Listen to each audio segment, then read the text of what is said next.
I learned the hard way that a garden planted with love could become a battlefield.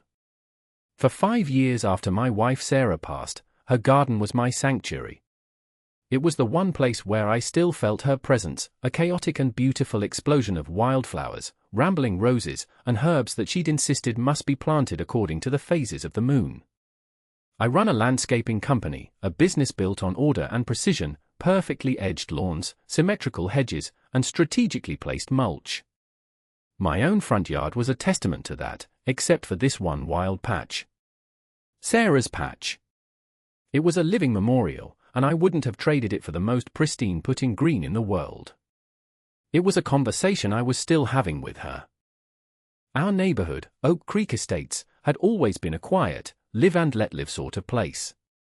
We were a collection of about 60 houses nestled in a gentle valley, far enough from the city to feel peaceful but close enough for a reasonable commute. The Homeowners Association was, for most of its existence, a joke.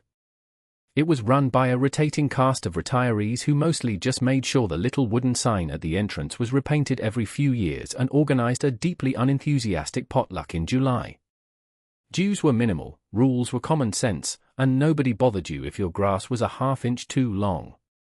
It was a community, not a corporation. That all changed the year Carol Brewster moved in. Carol arrived like a weather front. She bought the pristine colonial across the street from me, a house that had belonged to the kindly Miller family for 30 years. Within a week, she'd had their ancient, sprawling oak tree cut down because, as she loudly announced to anyone within earshot, its leaves were an annual nuisance that should have been our first warning. She was a woman in her late 50s with a helmet of lacquered blonde hair, a perpetually pinched expression, and the kind of energy that suggested she ran on a mixture of caffeine and sheer indignation. She saw our sleepy, benign HOA not as a neighborhood committee but as a personal fiefdom waiting to be conquered. At the next annual meeting, a poorly attended affair held in the high school library, Carol seized power. Only a dozen of us were there, mostly the usual old guard.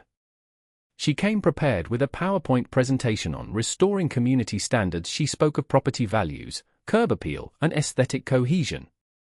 It was a language most of us didn't speak. We were more concerned about who was going to bring the potato salad to the potluck. Before we knew what was happening, she had nominated herself for president, outlined a new slate of board members, all recent arrivals to the neighborhood, and held a vote. It passed, mostly out of sheer bewilderment. The old president, a gentle soul named Frank, looked relieved to be handing over the binder of meeting minutes. He had no idea he was handing over the keys to the kingdom. The changes started small, like the first few drops of a coming deluge. An email went out, formatted in a crisp, business-like font. Mailboxes were to be standardized. All homes must now have the Oak Creek Estates approved model, a black, rust-proof unit available from a specific online retailer. The cost was $150. Grumbling ensued, but most people complied. Then came the rules about trash cans. They could not be visible from the street except for a 12-hour window on collection day. Violators would be photographed and fined $25. Then came the regulations on holiday decorations: no inflatables, lights must be pure white, and all displays must be dismantled by January 5th. Each new rule was a tightening of a screw, a slow, methodical assertion of control. The friendly neighborhood newsletter was replaced by a monthly compliance bulletin. I watched all of this with a growing sense of unease, but it didn't directly affect me. My mailbox was already black, I kept my trash cans in the garage, and I wasn't much for holiday decorating since Sarah was gone. I just wanted to be left alone to do my work, manage my crews, and spend my evenings in the quiet company of my wife's memory, surrounded by her garden. The garden was a riot of color from spring until the first hard frost. Coneflowers and black-eyed Susan stood tall in the summer heat, while creeping phlox spilled over the stone border she and I had laid together one sunny Saturday. It was messy, it was untamed, and it was perfect. It was everything Carol Brewster was not. The inevitable confrontation came on a bright Tuesday morning in early June. I was on my knees, pulling a few stray weeds from around the base of a lavender bush, its scent filling the air. I heard the sharp click-clack of heels on the pavement and knew, even before I looked up, who it was. Carol stood on the sidewalk, hands on her hips, a clipboard clutched in one hand like a weapon. She was wearing a beige pantsuit that seemed entirely too formal for a suburban morning. "Mr. Henderson," she began, her voice devoid of any warmth. She never used first names. It was always a formal, distancing address. "We need to discuss this situation," she gestured vaguely with her clipboard toward the garden. "My garden?" "Sarah's garden." I stood up slowly, wiping the dirt from my hands onto my jeans. "Carol," I said, my voice even. "What can I do for you?" "This landscaping is in clear violation of the newly ratified Community Aesthetic Standards, Section 4, Subsection B," she recited, as if reading from a sacred text. "It states, and I quote, all forward-facing garden plots must consist of approved perennial shrubs and turf grass. And cultivated flora, including native weeds and wildflowers, are strictly prohibited to maintain a uniform and pleasing appearance throughout the community." I stared at her, a slow burn starting in my chest. "And cultivated flora? You mean the flowers?" "Carol, this is a perennial garden. These plants come back every year. They are not on the approved list," she said, tapping her clipboard with a perfectly manicured finger. "It looks messy, Mr. Henderson. It looks like a patch of weeds. It brings down the property values for everyone, myself included. Your neighbors have complained." I knew for a fact that was a lie. My immediate neighbors, the Garcias on one side and old Mrs. Gable on the other, loved the garden. Mrs. Gable often said the monarch butterflies that flocked to the milkweed were the highlight of her summer. "Which neighbors?" I asked, my voice still calm, though it was taking an effort. She waved a dismissive hand. "I am not at liberty to disclose that." "It doesn't matter. What matters is compliance." She slid a piece of paper from under the clip. It was an official-looking violation notice. "You have 30 days to remove this overgrowth and install an approved landscaping package. A list of pre-approved contractors and plant varieties is attached.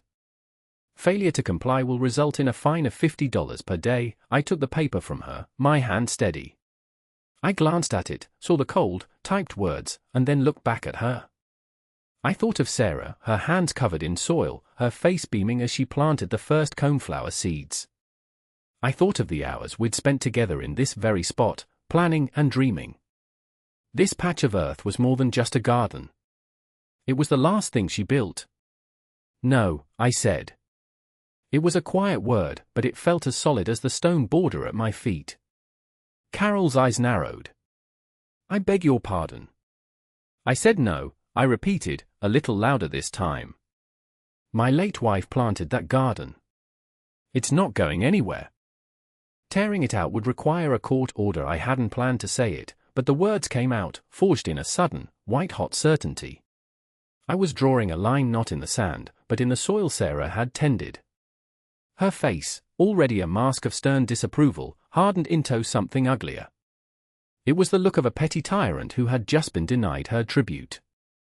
"A court order can be arranged, Mr. Henderson," she hissed. "The HOA has legal counsel. You are fighting a battle you cannot win. You have 30 days. The clock is ticking." She turned on her heel, her clicking footsteps an angry retreat from the battlefield she had just declared. I stood there for a long time, the violation notice trembling slightly in my hand, the scent of lavender and defiance in the air. The war had begun. True to her word, the official letters started arriving exactly 31 days later. They were delivered via certified mail, a tactic designed for maximum intimidation. The first one was a formal declaration that I was in non-compliance and that a fine of $50 had been levied against my property. I read it, filed it away in a new folder labeled HOA nonsense, and went about my day. Another arrived the next day, and the day after that. It became a morbid daily ritual. Get the mail, see the green certified mail slip, sign for the letter from the HOA's law firm, and add it to the growing pile. After 2 weeks, the daily fine doubled to $100. A new letter accompanied this escalation, this one dripping with legal jargon about continued and willful disregard for community covenants and threatening all available legal remedies, including but not limited to the placement of a lien on the property and foreclosure proceedings. The word foreclosure was in bold, underlined text. It was a clear attempt to frighten me into submission. It had the opposite effect. The anger that had been simmering in my chest began to cool into a hard, dense resolve. This was no longer just about my wife's garden. It was about a bully who had wrapped herself in the flimsy authority of a neighborhood committee and was trying to ruin my life over a patch of flowers. I began a meticulous process of documentation. I took daily, time-stamped photos of the garden to show its condition. I saved every letter, every envelope. I started a log, noting the date and time of every piece of correspondence. My years of running a business had taught me one thing: when a conflict is brewing, the person with the better records usually wins. I wasn't sure what my strategy was yet, but I knew it would begin with a mountain of evidence.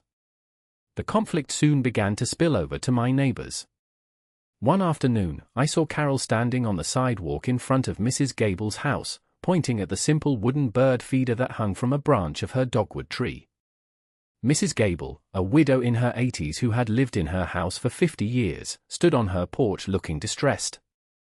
I walked over, my lawnmower still running in my own yard. "Is there a problem here, Carol?" I asked, my voice calm but firm. Carol turned to me, her expression one of utter exasperation, as if I were a child interrupting a serious adult conversation. "Mr. Henderson, this is an official HOA matter. Mrs. Gable's bird feeder is in violation of the sanitation code. It attracts rodents and vermin. It attracts finches and cardinals," Mrs. Gable said, her voice trembling slightly. "My husband put that up for me the year before he passed. I like watching the birds. It is a health hazard," Carol insisted, unmoved. "You have 1 week to remove it, or the fines will commence." She gave Mrs. Gable a notice, identical in its cold formality to the ones I had been receiving, and marched off toward her own immaculate, bird-free domain. I went up to Mrs. Gable's porch. She was clutching the paper, her knuckles white. "I don't understand," she said, looking at me with tears welling in her eyes.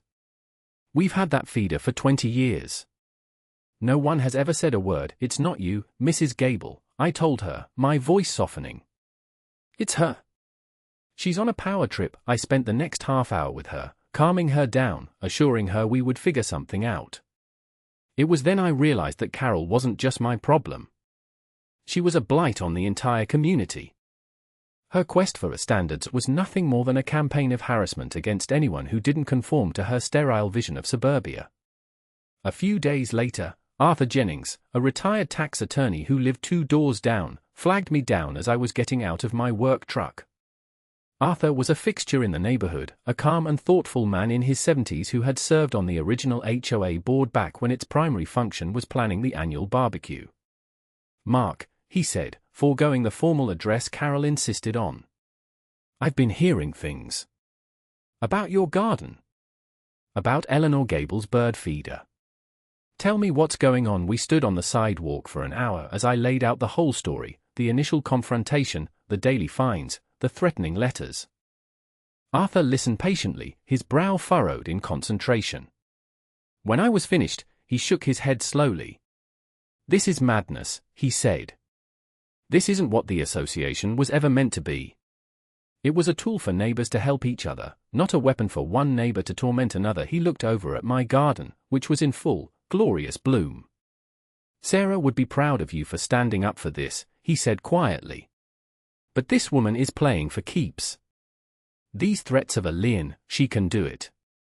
The HOA bylaws give the board a frightening amount of power if it's wielded by the wrong person. You need a lawyer." A good 1 inch. The next letter that arrived was the final straw. It was from the HOA's law firm, officially notifying me that due to unpaid fines and fees totaling $4,250, the board had voted to place a lien on my home. My stomach clenched. This was no longer just a pile of threatening paper. This had real-world consequences. It could affect my credit, my ability to get a loan for my business, and could even lead to foreclosure, however unlikely that seemed.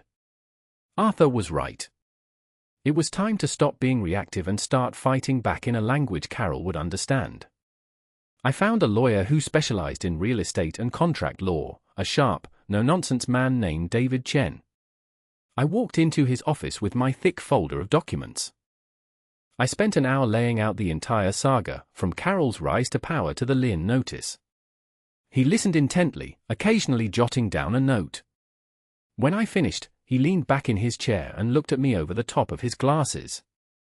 "Well, Mr. Henderson," he said, "you've got yourself a textbook case of a runaway HOA board, presided over by what we in the legal profession technically refer to as a petty tyrant. The good news is, you've done everything right so far. Your documentation is excellent, so what can we do?" I asked. "Can I just sue them?" "You can," he said, "but litigation is a long, expensive, and uncertain road. A judge might look at the bylaws and say the board is acting within its rights, however unreasonable it may seem. Our first step shouldn't be a lawsuit. It should be an investigation. We need to find some leverage. These little dictators almost always overstep their authority. They get sloppy. They cut corners. We need to go through the HOA's governing documents with a fine-toothed comb. Bylaws, covenants, meeting minutes, financial statements. Everything." He gave me a list of documents to formally request from the board. As a homeowner, I was legally entitled to them. He also had some advice. "Keep paying your regular HOA dues," he said. "Do not give them any legitimate reason to come after you. We need to make it clear that this dispute is about one specific issue, not a general refusal to participate in the community. Send the dues via certified mail and keep the receipts. We fight on one front, and one front only, the garden." That evening, I drafted a formal request for the documents, citing the relevant state statutes, and sent it to the HOA board. Attention Carol Brewster, President. I knew it would infuriate her. The idea of me scrutinizing her work, her decisions, would be an affront to her authority. Arthur, with his legal background, offered to help me review whatever they sent over. The investigation had begun. I felt a shift inside me. The frustration and anxiety were still there, but now they were joined by a sense of purpose. I was no longer just defending my wife's memory. I was hunting. A week later, a thick manila envelope arrived. It was clear from the begrudging tone of the cover letter that Carol was not happy about my request, but she had complied, at least partially. The envelope contained the HOA bylaws, the covenants, conditions, and restrictions, CC and RS, and the meeting minutes from the last 2 years. Arthur and I spread the documents across my dining room table. It was a sea of dense, mind-numbing legalese. "All right," Arthur said, putting on a pair of reading glasses. "Let's see what monsters are hiding in the fine print." We spent the next several nights poring over the documents. The bylaws were mostly standard, but we found our first small crack in Carol's armor in the section on rule changes. According to the original covenants, any new rule that placed a significant restriction on a homeowner's property use, like, for instance, dictating the specific plants they could have in their garden, required a 30-day notice period to all homeowners and a 2/3 majority vote at a general meeting. I flipped through the meeting minutes Carol had provided. I found the meeting where she had introduced the community aesthetic standards. The minutes, likely written by Carol herself, were brief. They stated that the standards were presented and passed by a unanimous vote of the board. There was no mention of a general meeting or a 2/3 majority vote of the homeowners. "There it is," Arthur said, tapping the page. She didn't follow the procedure. She and her handpicked board just declared it law. "This rule about your garden is legally unenforceable." It was a victory, but a small one. My lawyer, David Chen, confirmed our finding. We could challenge the rule itself. But he cautioned that it might not be enough. The board could simply go back, follow the proper procedure, and vote it in again. "It's a good piece of leverage," he said, "but we need something more. Something that undermines her authority completely." "Did you get the financial records?" That was the problem. The financial statements were conspicuously missing from the packet. I had sent a follow-up request, which had been met with a curt email from Carol stating that the financials are reviewed by the board quarterly and are not subject to general distribution for security reasons. This was, according to my lawyer, a complete fabrication and a violation of state law. Her refusal to provide them was a massive red flag. If she's hiding the money, that's where the real story is, David said. We need to force her hand. He drafted a much more strongly worded letter, threatening legal action to compel the release of the documents and reminding the board that failure to produce them could result in state penalties and the potential for the board members to be held personally liable. We sent it to all 5 board members, not just Carol. We wanted to see if the pressure would crack one of her allies. While we waited, Carol's campaign of petty tyranny continued.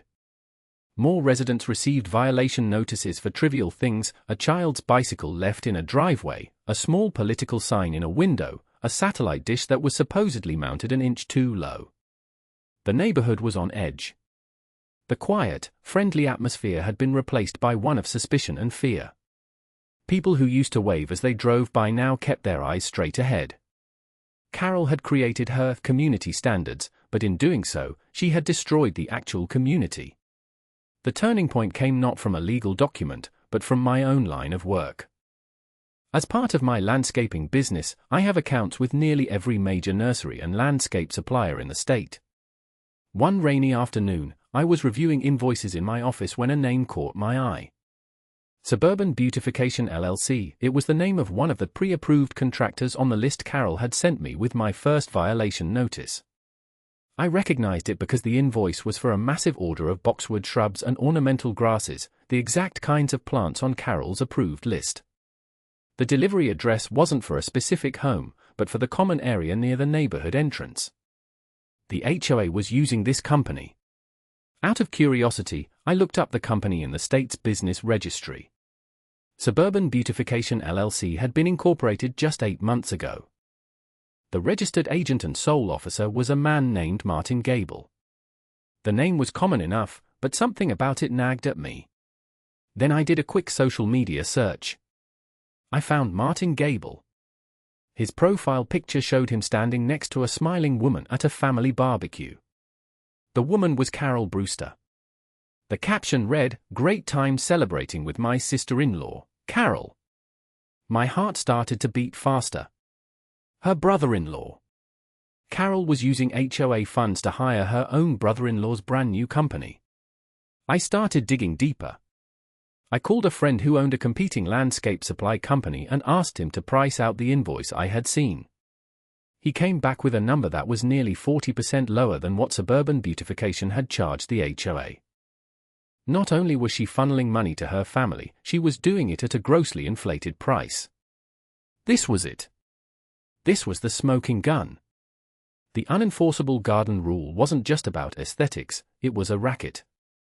She was trying to force me, and potentially others, to rip out our existing landscaping and purchase new plants and services from a company that was kicking money back into her own family. The harassment, the fines, the lien, it was all part of a scheme to enrich herself and her relatives at the expense of her neighbors. I immediately called David and Arthur and told them what I'd found. The line went silent for a moment. "Mark," David finally said, his voice charged with excitement, "you just blew this case wide open. This goes beyond bylaw violations. This is self-dealing, breach of fiduciary duty, and possibly criminal fraud and embezzlement.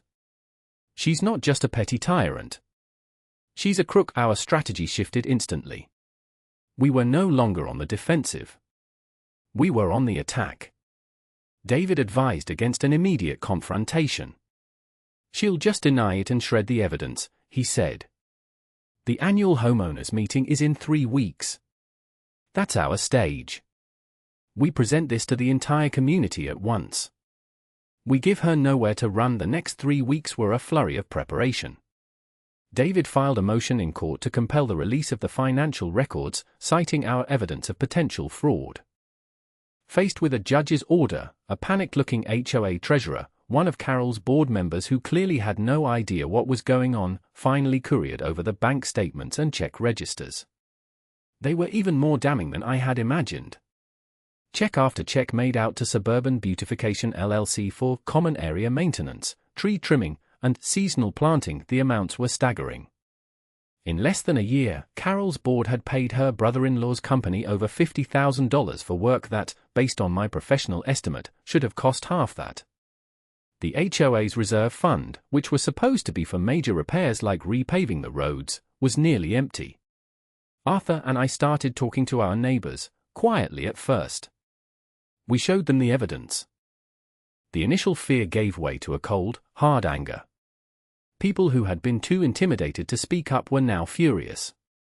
Mrs. Gable, emboldened, told us that Carol had offered to have Suburban Beautification remove her vermin-attracting bird feeder and plant an approved shrub in its place, for a modest fee.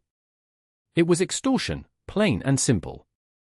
We gathered proxies, written authorizations for me to vote on their behalf, from over 40 of the 60 households. We were going into that meeting not as a lone dissenter, but as the voice of a unified community.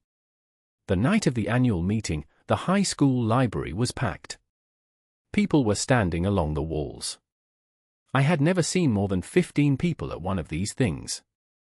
Carol and her board sat at a table at the front of the room. She looked smug and confident, clearly misinterpreting the large crowd as a sign of her successful community engagement. She had no idea she was presiding over her own tribunal. The meeting started with Carol droning on about her accomplishments. She spoke of improved standards, rising property values, and the importance of a cohesive aesthetic. When she mentioned the ongoing success of our compliance enforcement program, a low murmur of discontent rippled through the crowd. She plowed ahead, oblivious. Finally, she came to the open forum for homeowner concerns. She looked out at the crowd, a tight smile on her face. "Does anyone have any productive feedback for the board?" I stood up.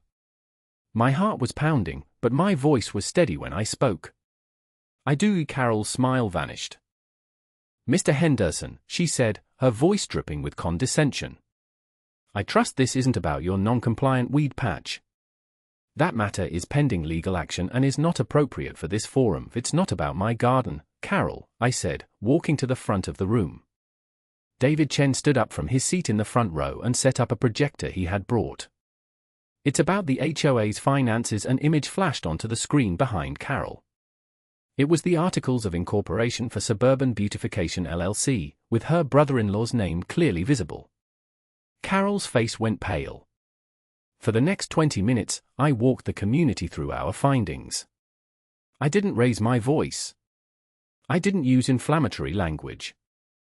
I just presented the facts, one after another, with the cold, hard evidence projected on the screen for all to see. The inflated invoices. The cancelled checks made out to her family member.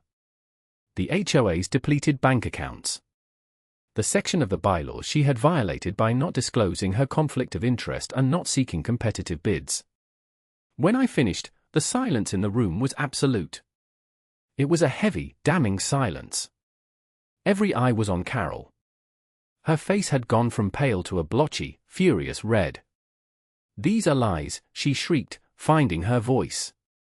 "This is a baseless personal attack by a disgruntled homeowner who refuses to follow the rules. It's slander." David Chen stepped forward. "Everything my client has presented is a matter of public record or was taken directly from the HOA's own financial statements, which you illegally withheld until compelled by a court order," he said calmly. "It is not slander if it is the truth." Arthur stood up from his seat. "As a former board member," he said, his voice ringing with authority, "I can also attest that the community aesthetic standards used to harass Mr. Henderson and others were never properly voted on by the homeowners, as required by the covenants. They are null and void." That broke the dam. The room erupted. People were shouting questions, demanding answers. The other board members looked at Carol in horror, realizing they had been used, that they were complicit in a fraud. One of them, the treasurer, stood up and stammered, I didn't know. She told me the contracts were all vetted." Carol was cornered. She sputtered, she denied, she threatened. But her authority was gone, evaporated in the face of cold, hard proof. She tried to bang her gavel to restore order, but the sound was lost in the cacophony of angry homeowners.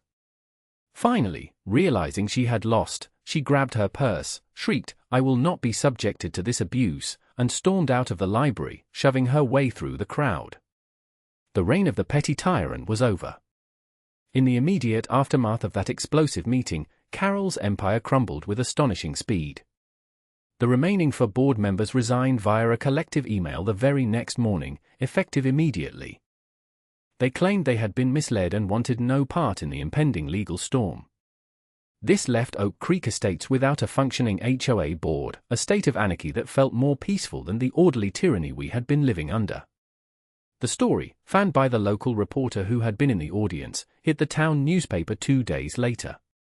The headline was stark: "Local HOA president accused of fraud, embezzlement." The article laid out the evidence I had presented, and suddenly our little neighborhood dispute was a matter of public interest. The district attorney's office, which rarely pays attention to HOA squabbles, announced it was opening a formal investigation into the financial mismanagement of the Oak Creek Estates Homeowners Association. The legal consequences for Carol were severe. The investigation quickly confirmed everything we had uncovered and more. They found emails between her and her brother-in-law explicitly discussing the scheme, including her complaining that he needed to charge more for the mulch delivery so they could meet their profit target. It was a prosecutor's dream. Faced with an ironclad case, both Carol and Martin Gable took plea deals to avoid a lengthy trial. Carol was convicted of felony fraud and breach of fiduciary duty. She avoided jail time, but was sentenced to 5 years of probation, 500 hours of community service, and, most critically, was ordered to pay full restitution to the HOA. The final tally of the money she had siphoned off was just over $70,000. Her brother-in-law's company was dissolved, and he received a similar sentence. The court placed a lien on Carol's house, the very weapon she had tried to use against me, to ensure the restitution was paid. For me, vindication was swift and total. The day after the meeting, I received a letter from the law firm that had been representing the HOA. It was a single, curt sentence stating that they were no longer counsel for the association and that all pending actions against me, including all fines and the lien, were immediately withdrawn. My folder of HOA nonsense went straight into the shredder. It was a deeply satisfying moment.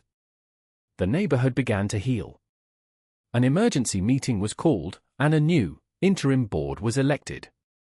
Arthur, despite his protests that he was too old for this sort of thing, was unanimously voted in as the new president. His first act was to declare a complete moratorium on all fines and violations. His second was to draft a letter of apology, on behalf of the HOA, to me, Mrs. Gable, and the dozen other families who had been harassed by Carol. It was a simple gesture, but it meant the world. Over the next few months, under Arthur's steady guidance, we reformed the entire structure of the HOA. We worked with David Chen to rewrite the bylaws, building in checks and balances to prevent anyone from ever accumulating that much unchecked power again. All major rule changes now required a full community vote. All financial records were to be posted online monthly for any homeowner to see. Competitive bids were required for any contract over $500. We transformed the HOA from a weapon of control into a tool for genuine community management. The compliance bulletin was ceremoniously replaced by a friendly monthly newsletter, which mostly contained news about neighborhood barbecues and birth announcements. My garden, the catalyst for the whole ordeal, became something of a local landmark. People would stop by and admire it, not just for the flowers, but for what it represented. Mrs. Gable's bird feeder was rehung in a place of honor, and soon, a dozen more appeared in yards throughout the neighborhood. The sound of birdsong, once a potential infraction, was now just the sound of a peaceful morning in Oak Creek Estates. Life slowly returned to a better version of normal. About 2 years after Carol's spectacular downfall, I was in a grocery store in the next town over, picking out some tomatoes. I turned a corner and there she was, standing in the canned goods aisle. The change was shocking. Her signature helmet of blonde hair was gone, replaced by her natural gray, which had grown out in a limp, unstyled bob. The severe pantsuit was gone, replaced by a faded sweatshirt and sweatpants. She looked smaller, diminished, and 10 years older. Our eyes met for a brief second. I saw a flicker of panic in her expression, followed by a deep, weary shame. She quickly looked down at her shopping cart, which contained a few generic brand cans of soup, and pushed it away, hurrying down the aisle without a word. I learned later that the court-ordered restitution had wiped her out financially. She'd had to sell her house, at a loss, due to the lien and the notoriety, and was living in a small apartment complex on the edge of town. I felt a brief, surprising pang of pity for her. She was a broken woman who had destroyed her own life over a desperate need for power and a few $1,000s. But the pity passed quickly, replaced by a quiet sense of justice. She had made her choices. She had sown the seeds of her own destruction. I finished my shopping and went home to the garden she had tried to destroy. It's been 5 years now since the Great HOA War. Oak Creek Estates is thriving. The houses look better than ever, not because of enforced rules, but because people once again take pride in their homes and their community. The potlucks are back, and they are enthusiastically attended. Arthur served his term as president and has since passed the torch to a young mother of 2 who is doing a fantastic job. The HOA is what it always should have been, a quiet, background presence that handles the boring stuff and lets people live their lives. Sometimes I stand in my front yard and look at Sarah's garden. It's as wild and beautiful as ever. The bees are buzzing, the butterflies are flitting from bloom to bloom. It's a living, breathing testament to her spirit. But it's also a monument to something else. It's a reminder that bullies, no matter how much power they seem to have, are often just a house of cards waiting for a steady wind to blow them over. They thrive on intimidation and apathy, and they crumble when confronted with facts, unity, and a quiet, unyielding refusal to back down. It was never really about the flowers. It was about the simple, fundamental right to be left alone, to honor a memory, and to live in a community governed by decency and respect rather than by the whims of a petty tyrant. Carol wanted a neighborhood of uniform, sterile perfection. What we have now is something far better, a place of character, of tolerance, of life. A place where a messy, beautiful garden can be seen not as a violation, but as a treasure. My landscaping business is doing well. My days are filled with the familiar rhythms of work, consulting with clients, managing my crews, the smell of fresh-cut grass and turned earth. I am no longer a reluctant community champion. I'm just Mark again, the guy who owns the landscaping company. And as I kneel down to pull a weed from the soil my wife once tended, surrounded by the quiet hum of a neighborhood at peace, I know that's exactly as it should be. The battle is over. The garden won.